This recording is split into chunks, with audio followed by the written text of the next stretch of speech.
tonga eto Paris any amin'ny farany renivohitra frantsay ary mino aho fa efa niandro nareo za koa fa nanantena fa tsy maintsy tonga aty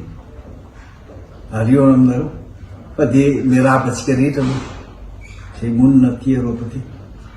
sotran'Andriamanitra lehibe de lehibe fa matotonga tanteraka zao de fitahiny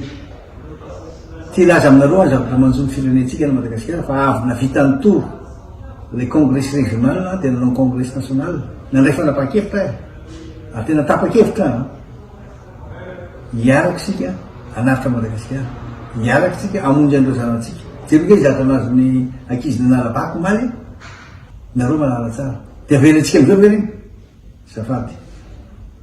amin'ny sabotsy voile 91 Saint-Germain-les-Arcs Arpajon les Arpajon